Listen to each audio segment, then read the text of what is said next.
Welcome to Afternoon Light, the podcast of the Robert Menzies Institute, hosted by Georgina Downer.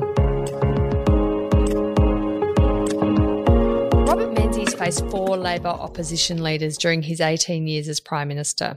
John Curtin and Ben Chifley reached the top job, but the other 2 never did, despite years of trying. One of these was Arthur Calwell, opposition leader from 1960 until 1967. But he was also Australia's first immigration minister. Joining me to discuss Arthur Calwell is James Franklin, co-author of a new Australian Biographical Monograph on Calwell with Gerry O Nolan. Thank you for joining me on Afternoon Light, James. Thank you, Georgina. Good to be here. Oh, it's great to have you on, and particularly great to have someone who is also an expert in the philosophy of mathematics and Australian Catholic history. You're a multi-talented researcher, an academic, and it's wonderful that you've focused on someone who I think deserves a lot more attention in the telling of Australian political history, in Arthur Calwell. Yes, I think he's been unjustly neglected. People who live now only remember him, if they do at all, as an unsuccessful leader of the Labor Party, but he was incredibly successful earlier in the 1940s as Minister for Immigration. Yes, look, he was a figure of Melbourne too, and the Melbourne Catholic community, which I think also is underappreciated. I'm sitting here in Melbourne. I know you're in Sydney. But can you tell me about Arthur Calwell's upbringing? Who was he? What shaped him?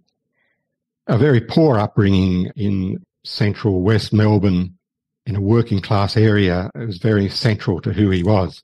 He said himself, "I grew up in the crowded inner city area with its cottages built on 14-foot frontages and even less, and with evidence of human misery visible to all." So he was the eldest of 7, and his father did have a secure job as a policeman, but was not earning a lot of money. His mother died about the time he left school, and he had to go out there and work. So unlike Menzies, he had no opportunity to go to university, even though he was quite an intellectual person. So you could say he had a chip on his shoulder about capitalism all his life. It certainly shaped his very important dedication to socialist policies, which he helped implement in the Chifley government. And it's interesting, his father was an Anglican, but his mother was the Irish Catholic. Yes, his mother and Irish grandmother were Catholic. So, yeah, like Cardinal Pell, in fact, he, a non-Catholic father, but through his mother's influence became one of the leading figures in the church. He was quite committed to his Irish identity, wasn't he, James? Yes, to the extent of learning Irish Gaelic and giving a speech in that. And he married, his second marriage after his first wife died was to another dedicated person in Irish culture who was a social editor involved in the 1930s in Irish culture in Melbourne. So his Catholicism, which was clearly very important to him, and particularly, I guess, coming from the Irish tradition, and his socialist views, they really sort of became like a religion for him, didn't they? That's right. You could say he had dual faiths, socialism and Catholicism. Yeah. Some have thought that those don't mix very well, but the way he did them, he thought of them both as a commitment to the poor and the underdog, and also to diversity. So one of the purposes, undoubtedly, of his immigration program was to transform Australia into a multicultural nation, in the sense that, well, he said that if they hadn't had the immigration program, if Chifley hadn't been an enthusiast for immigration, Australia would have stayed a dull, inbred country of predominantly British stock. Well, I think that says what he was on about. And in 1944, he wrote to Chifley about his determination to develop a heterogeneous society, a society where Irishness and Roman Catholicism would be as acceptable as Englishness and Protestantism, where an Italian background would be as acceptable as a Greek, a Dutch, or any other. We'll get onto the immigration policies a bit later, but just back to his background. The very famous Catholic Archbishop in Melbourne, Daniel Mannix, was quite a figure of Melbourne society, and obviously particularly Melbourne Catholic society, and he becomes quite a figure in the political realm as well, and Robert Menzies has quite regular dealings with him, as of course does the Catholic activist B.A. Santamaria. But Arthur Calwell was also close, wasn't he, to Archbishop Mannix? That's right. He was Mannix. A protege. Mannix had three very significant political proteges in descending order of age: Scullin, Australia's first Catholic Prime Minister, and then Calwell, and then B.A. Santamaria. And Santamaria actually believed that the bad relations he had with Calwell were to some extent because he'd replaced Calwell in Mannix's favour. Well, who knows if that's actually true, but it was certainly something that happened. That Calwell was very close to Mannix in, say, the 1930s and regarded him as mentor. And Mannix was very political as well as Catholic and Irish, and in favour of those people developing politics in a Catholic direction, which meant, in effect, as per the papal encyclical Rerum Novarum of the 1890s, to develop a cooperative society where there wasn't class warfare between capitalists and workers, but the society should be a cooperative working together of different interests, a little bit like the Hawke Accord in the 1980s. And I guess Calwell was able, through his connection with Mannix and I presume adoption of that point of view around promotion of cooperative way of living and working, to incorporate his socialist views in that worldview as well. Yes, that's right. He thought of socialism not in a communist class warfare sort of sense, but in the sense that all classes in society should have a fair go. So the policies of the Chifley government, like social security and bank nationalisation, were founded on that idea that there should be a widening of who had a say in society to incorporate the poorest people in society.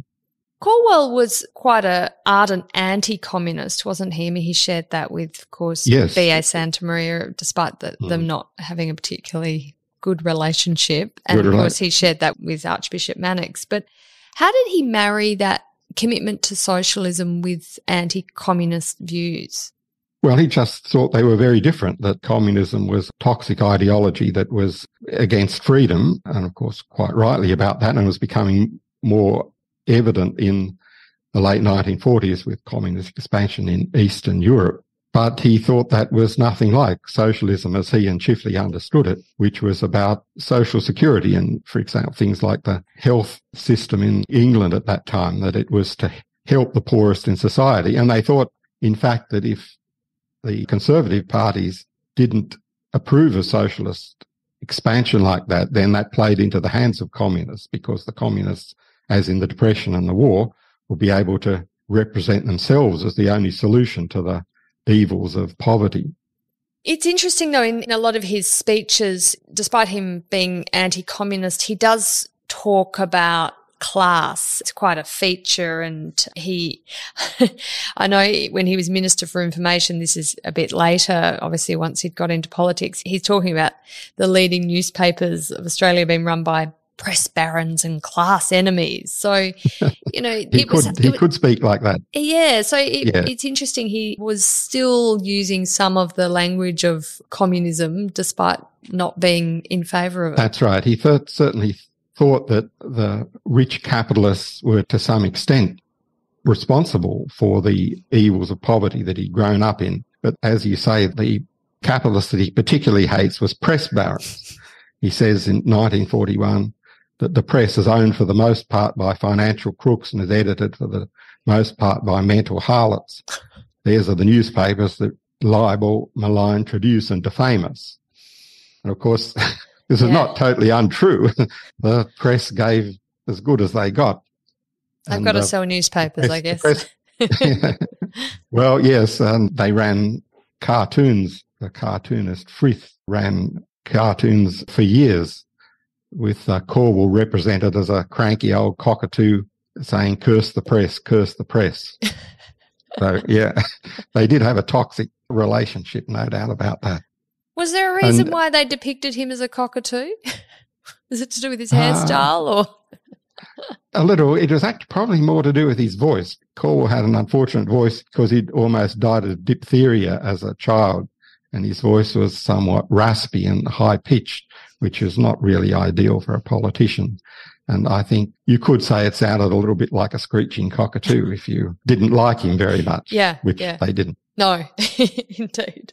James, before Calwell went into politics, he was a public servant, wasn't he? Can you tell me about that part of his life and how did he was very involved in the Labor Party, but how did he manage that as a public servant, supposedly non-partisan? So his day job was a fairly low-grade public service job, originally in the Department of Agriculture, in the Victorian department. But he didn't spend much spare time on that trying to rise through the ranks. He was spending all his time in Labor politics, branch secretary in his teens and so on, and a member of the Clerical Officers Association in Victoria. And, well, in theory, public servants were not supposed to be involved in formal politics. But I guess it's the same theory that ABC commentators now are not supposed to be involved in formal politics, but no one takes very much notice of that. And in his time, it would have been probably different if he had a high-level public service job, and it would have been difficult, but it was not worried very much about. And it was not surprising that as a union representing his own employees in the unions and then involved in Labor politics from that wasn't regarded, I think, as a very difficult combination, even though probably in theory the regulations said don't do that.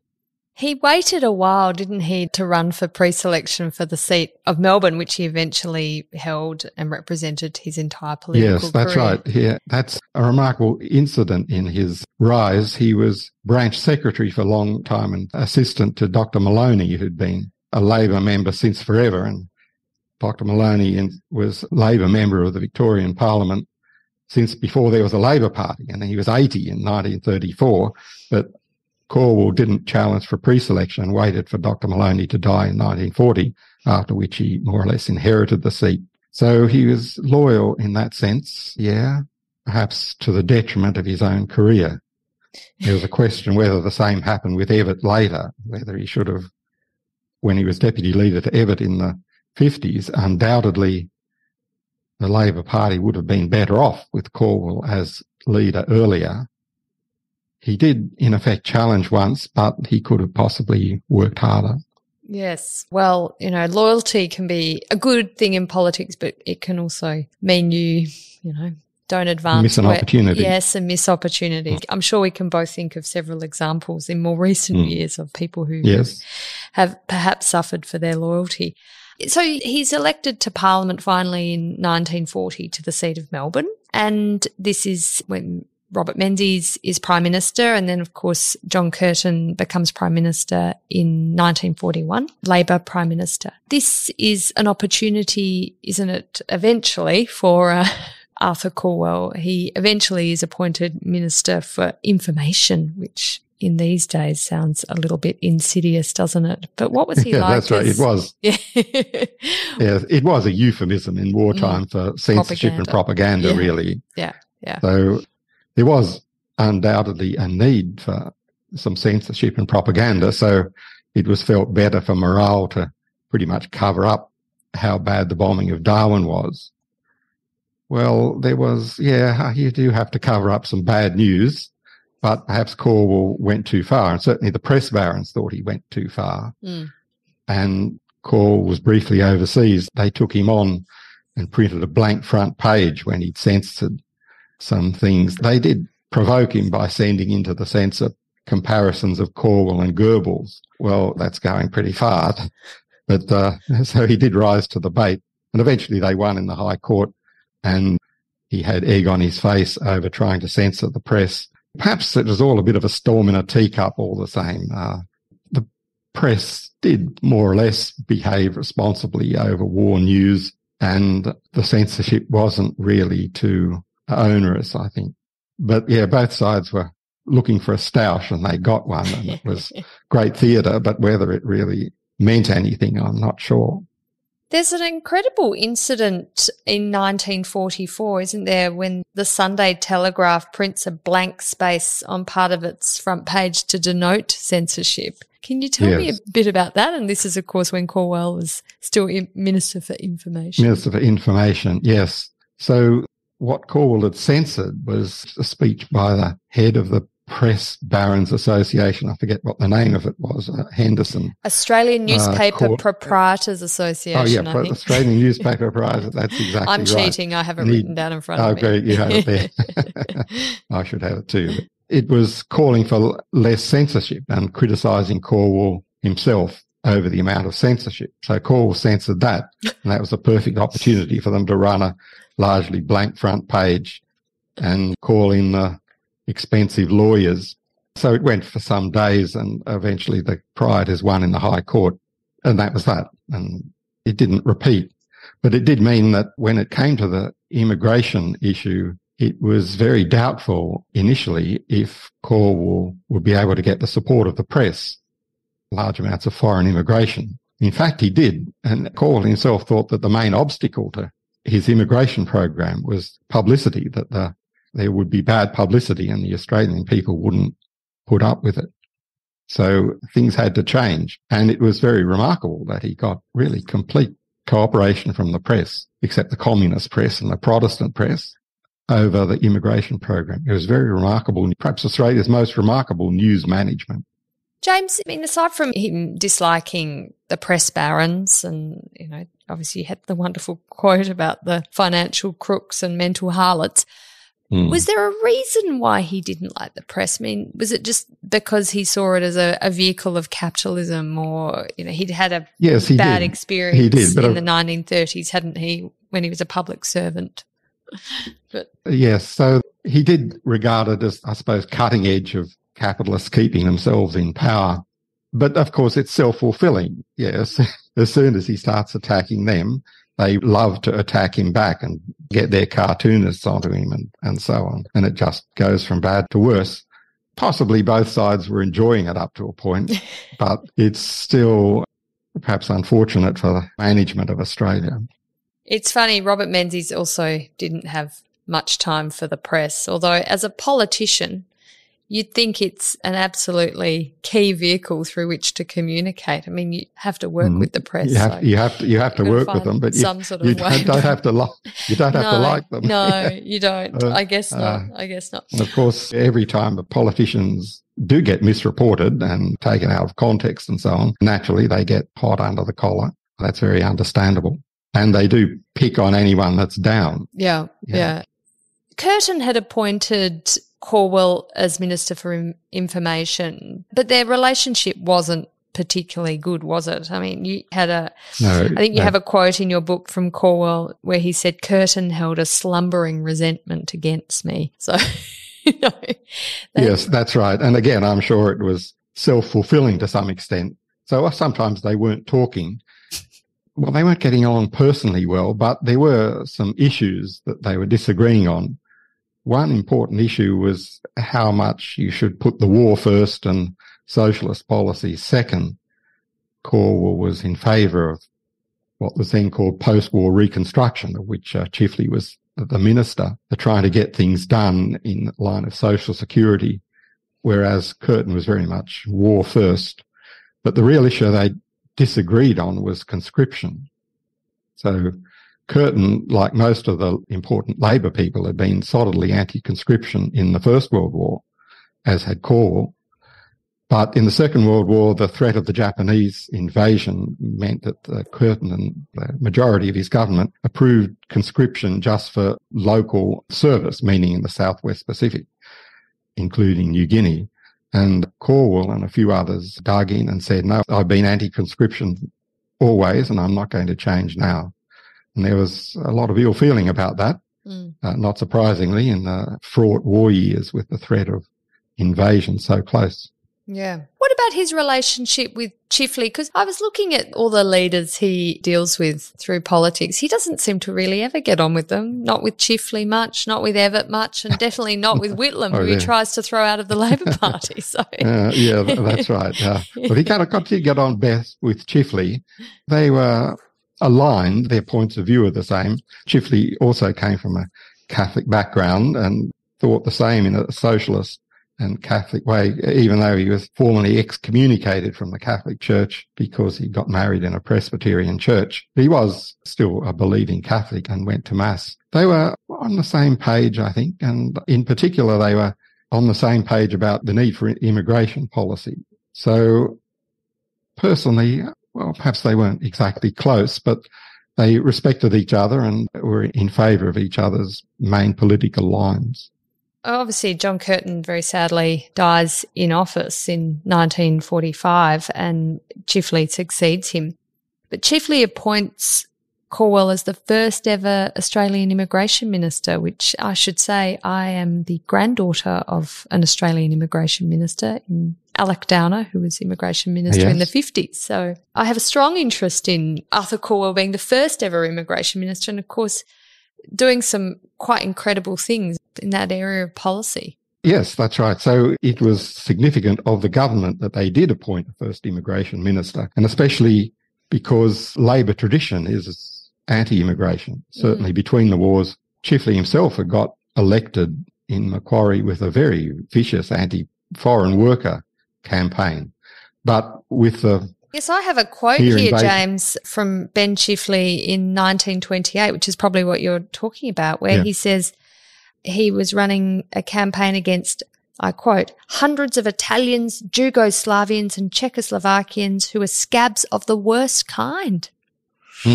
Yeah, that's right. Not exactly welcoming language. Not welcoming, No. And you can imagine there are very tiny numbers of any of the Czechs and Yugoslavians there at that time. And in the late 30s, with Jewish immigration, Australian people had found it very strange to have these refos, as they were called, with their different ways, even though there were only 7,000 of them. It was really an enormous U-turn for Australia, and especially the Labor Party, to suddenly decide it was in favour of immigration and including non-English speaking immigration. But they did that. Calwell did it, but very much backed up by Chifley and the rest of the government. And in the end, it was a bipartisan policy. Menzies was in favour of it. The unions got in favour of it, and the union leaders were persuaded to keep their members shut up when they started complaining about the foreign workers. Virtually everyone was in favour of it, except the communists who downloaded the Moscow line about Calwell's bought fascist concentration camp guards and so on. It was an amazing thing, and that the press got on side as well. Even the RSL was persuaded that people who fought on the other side of the war, like Ukrainians and Latvians, were quite all right. So that was remarkable that you could get everyone on board. Yeah, I mean, and we need to remember this was a period when Australia certainly had the White Australia policy, fully implemented. So in this populate or perish policy of the Chifley government, which was implemented by Calwell as Minister for Immigration, this was really expanding the definition of who was white, wasn't it? So your migrants wouldn't just come from Britain and Ireland, Scotland and Wales and the like, that they would come from Eastern Europe, from Southern Europe.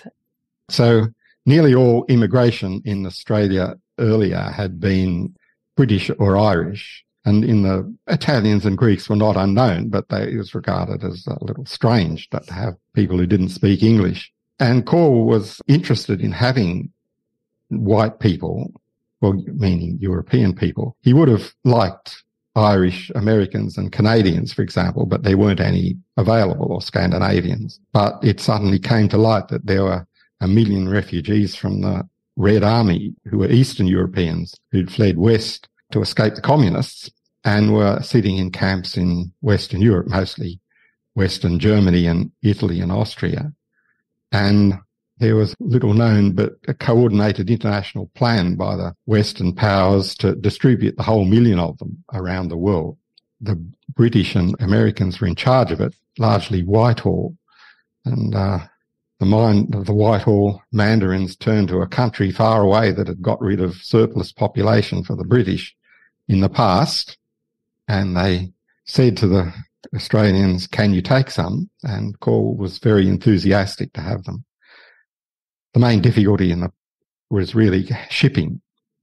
that because there was such a shortage of shipping after the U-boats had sent so many of the merchant fleets of the Western powers to the bottom of the sea, but some troop ships were found and got underway. Starting with the first shipload in 1947 was all Baltic peoples, Latvians, Lithuanians and Estonians.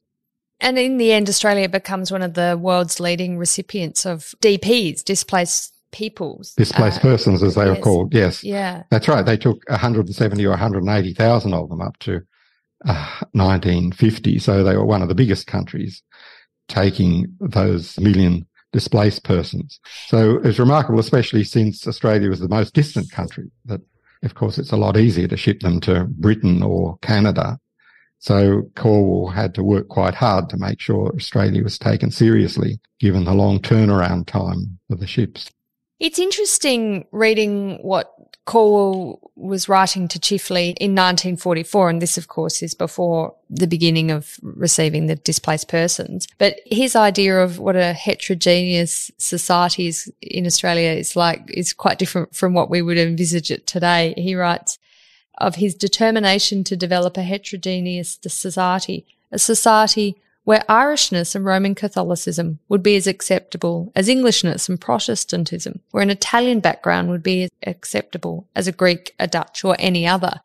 And his migration program in the end was very disproportionately, I think, focused on Catholic migrants in distinction from Protestant migrants who had been more numerous in the early years of Australia's migration.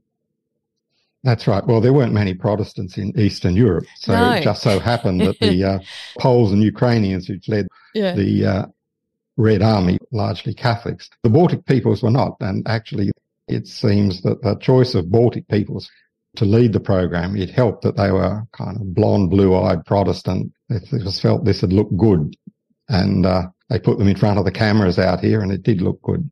Yes, it's amazing reading the Calwell's reflections on this, that they were choosing the most beautiful, the blondest, the most blue-eyed Baltic migrants for the ad campaigns, or at least the media images, because, the Australian public was more likely to be receptive to these quite sort of attractive migrants, even if the rest of the boat didn't look quite like that. Yeah, that's right. The later boatloads were a little bit darker. But that's right. So, he says that if he didn't say this at the time exactly, but in his autobiography years later, he said, many were red-headed and blue-eyed, but also a number of natural platinum blondes of both sexes, and they were all between 15 and 35, no Jews. And he said, it was not hard to sell immigration to the Australian people once the press published photographs of that group. To be frank, they looked a lot better when they were photographed beside him at the dockside as well. Calwell was not the most handsome-looking of persons. Well, it was a great success, and Calwell did that because he felt that news management was the most important thing, and that it was very likely that there'd be xenophobic reaction. There wasn't much, but it didn't happen by accident, and he was, I think, quite right to work very hard to manage the news. These DPs, who are called beautiful bolts often, which I love that. I love that title. Yeah, there's a book of the book of that title. Yeah. Tell me about the experience that was afforded to them when they arrived, because I've seen photos of the migrant worker camps. Obviously Snowy Hydro, a lot of them are sent over there to help with that huge nation building project. Looks pretty tough conditions, but anyway. It's pretty tough from our perspective, but from their perspective, it looked pretty good after the camps in Europe. So they were bonded to work for 2 years, which meant they actually provided with work, but they had to take the work that was offered. And they did start out in these former army camps. Well, it wasn't luxury accommodation, but compared to what they'd come from, it was pretty good. And especially the food was better.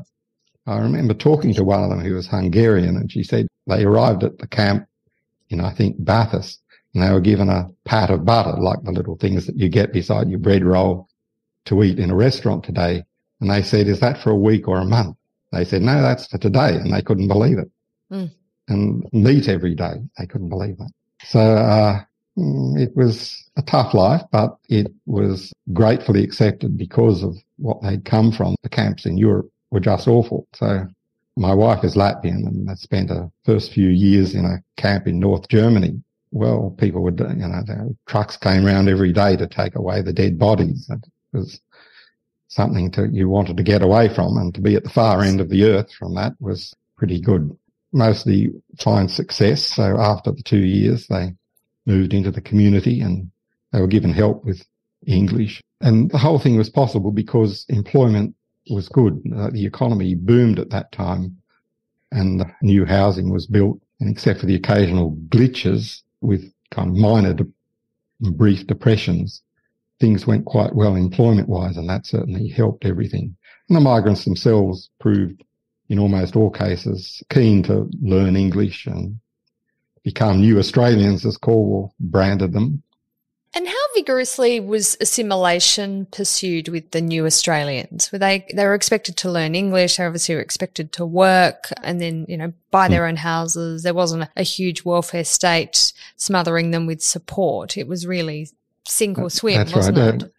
Yes, but the welfare state was starting at this time and chiefly had increased greatly pensions, child endowment and so on. And the migrants had equal rights to that, which many of them found quite surprising after Europe. But most of them were, of course, keen to get on with making their lives in the new country, especially as most of them were reasonably young. There was a downside for those who had European qualifications that weren't recognised. Except for that, conditions were quite all right. They had equality of citizenship and votes and so on, exactly the same as Australians, without having to wait. So the only thing they had to wait for was freedom of employment because they were bonded to work for 2 years. So they were keen to vote. It was disappointing for Calwell that the way they voted weren't for him.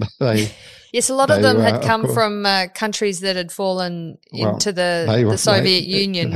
That's right. They were refugees from the Red Army, and most of them thought that Menzies was soft on communism, and so let alone the Labor Party. Yeah, well, if that's your point of reference, then yes, Labor's probably not going to get your vote. Not going to get their vote. And so they were keen supporters of the DLP in the 1960s in many cases. And Whitlam was very rude about them, the famous incident.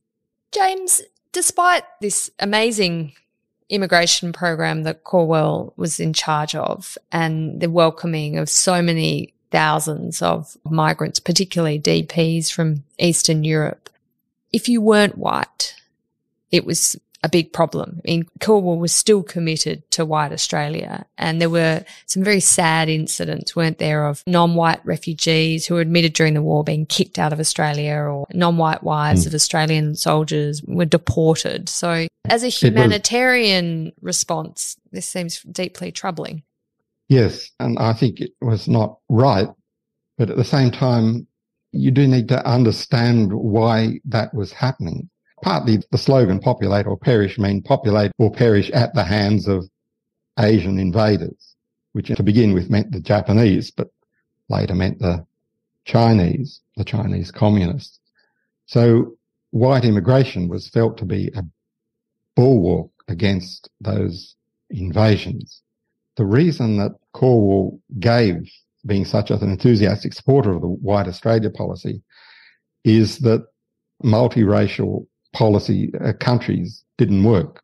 So he said, as of 1948 or 49, you can certainly see his point. So in his defence of the White Australia policy in 1949, he says, the evils that plague America, that distress South Africa, that embitter Malaya and that worry Fiji, the evils of miscegenation always resulting in rioting and bloodshed. Well, it was the beginning of apartheid in South Africa. It was the partition of Palestine, which is one of the worst incidents of interracial violence. And things in racial discrimination was almost at its peak in America. So you can see why there's a case for saying, as of 1948, that multiracial societies don't work. Now, it turned out later that they could be made to work.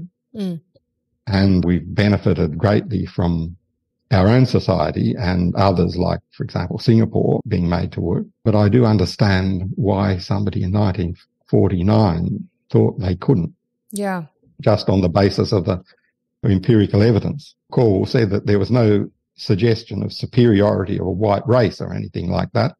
And as far as I know, he believed that. But he said the Asians should be allowed to develop economically and so on and culturally in Asia. But it didn't make sense to mix them in other countries.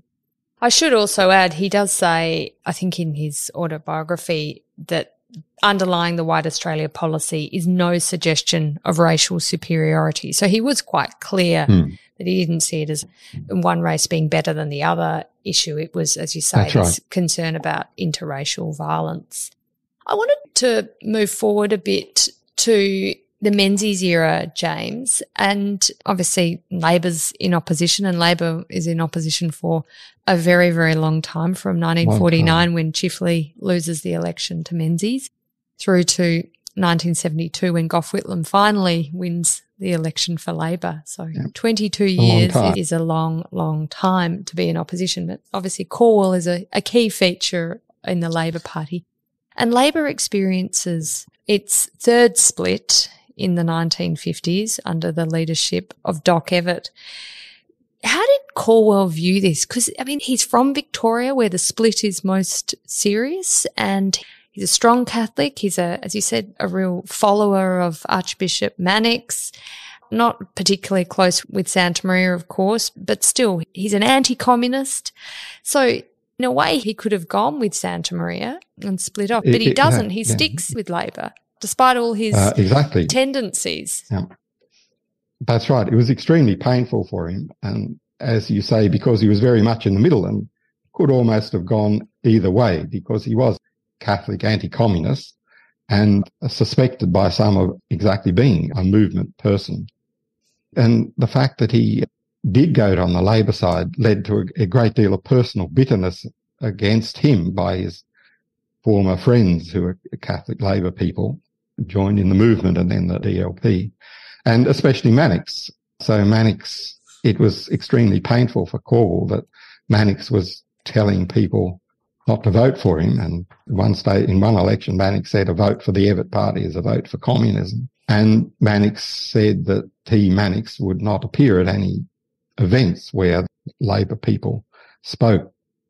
So that was personally painful for him. And they were only, I suppose, reconciled to some extent at Mannix's deathbed in 1963 when Calwell went and prayed at his bedside just shortly before he died. So that was painful, but it was painful, of course, politically as well, because the split meant that Labor was unelectable, especially in Victoria where the split was worse.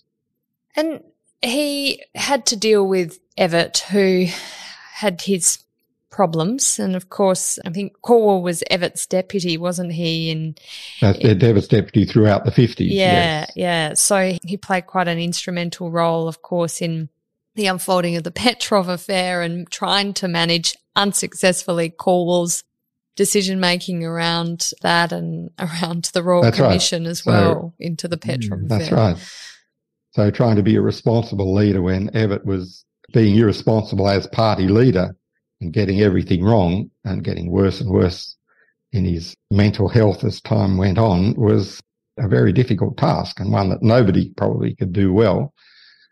So he tried to keep the Labor Party on an even keel, but it wasn't working. No, not at all. And, of course, keeps losing election after election to Robert Menzies. He becomes leader finally after being so loyal to Evatt, although he does sort of suggest that he might run or challenge Evatt, but then... At the time, that's right. At the time of the split in 1954, he did offer himself. He said he'd stand for leader if the leadership positions were spilled, but he lost 2-1.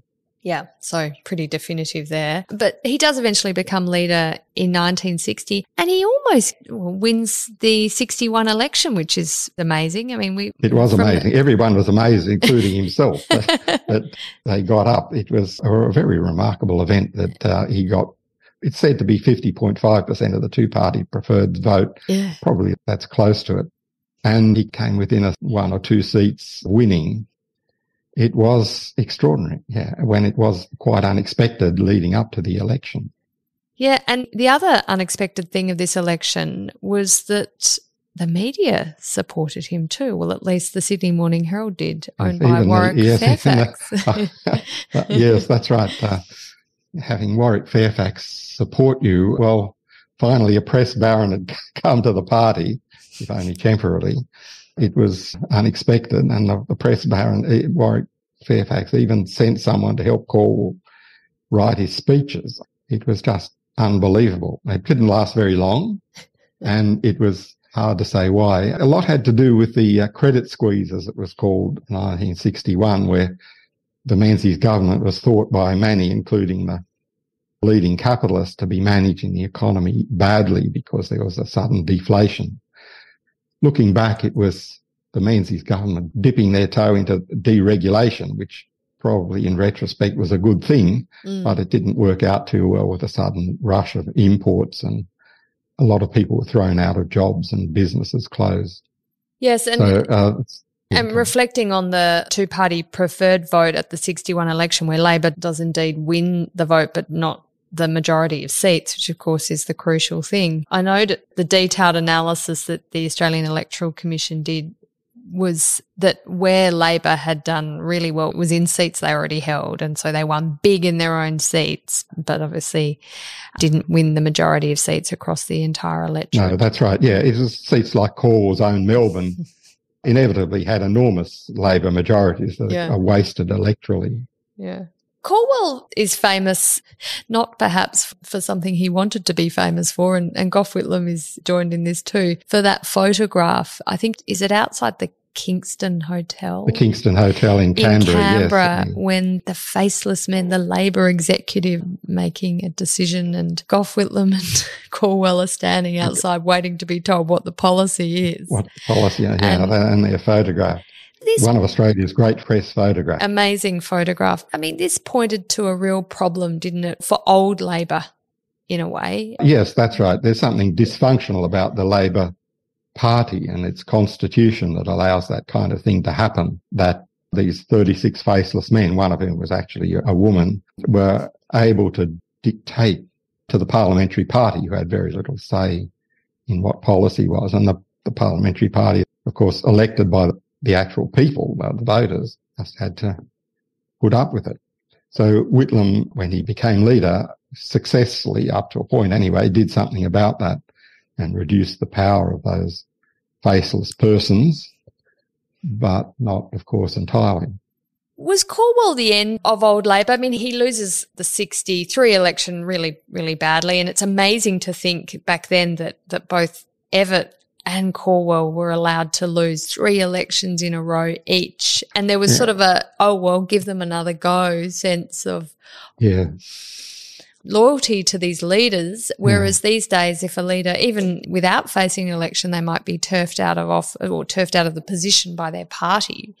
But did he represent... That's right, the revolving door. Yeah, revolving door. Yes, even prime ministers have been turfed out, not just opposition leaders.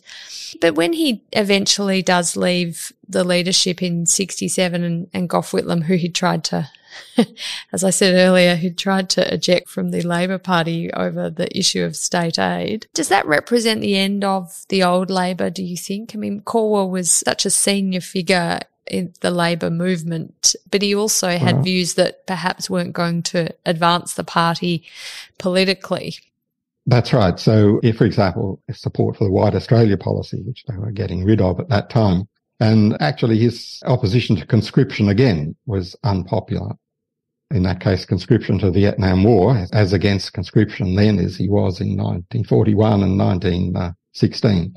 Well, it was the end of the dominance of old Labor. So undoubtedly Whitlam represented a different constituency, that more educated, more intellectual, I suppose, more trendy, more 1960s people as leaders of Labor. But it's not as if the old Labor exactly went away, and Labor's consistently had issues with the strength of the left-wing unions from then to the present day.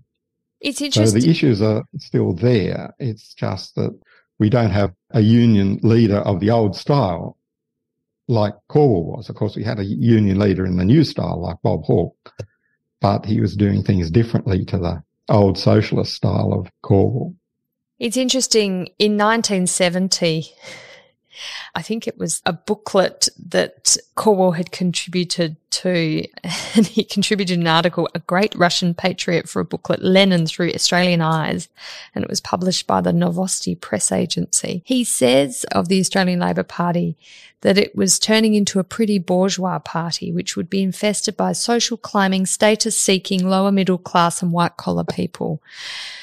Yeah, meaning Whitlam and his friends, obviously. Meaning Whitlam and his friends. It's worth reflecting on that quote, I think, because it's also an evolution of the political support for parties through the decades, from the Labor Party of the 1880s, very much a party of a working class, of the trade union movement, through to 2023, where I think it's a party of intelligentsia, university educated people, much more professional support, and that working class nexus isn't nearly as strong as it once was. I mean, we can quibble over all the data, but I feel like Calwell's assessment back in 1970 still sticks to an extent. Yes, that is right. Things had changed, and from then, Labor relied principally on intelligentsia and ABC journalists and every other person of that class, as they call them. They abuse them, the inner city latte drinkers. Nothing wrong with a latte or living in the inner city, by the way. Yeah. But it is true that, of course, there are democratic things, and there are a lot more university graduates and a lot fewer shearers and so on. Australia now has a lot more university professors than it does have shearers. So, I mean, what do you expect? But at the same time, there is actual working people, and they've tended to move towards support of the Liberal Party, for example. And that's why the Liberal Party is looking so good in outer suburban seats in both Melbourne and Sydney, for example. Well, James Franklin, thank you so much for joining me on Afternoon Light today to talk about Arthur Calwell. I am looking forward to the formal release and launch of your monograph. I think it's an incredibly important contribution to the understanding of this political figure who deserves much more attention for particularly his contribution to the development of Australia's immigration program. Thank you very much for your time today. Many thanks, Georgina.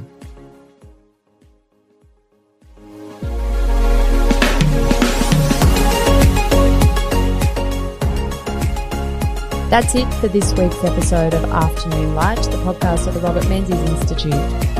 Please make sure to subscribe and catch up on our latest online content on our website or on Twitter, LinkedIn, and Facebook.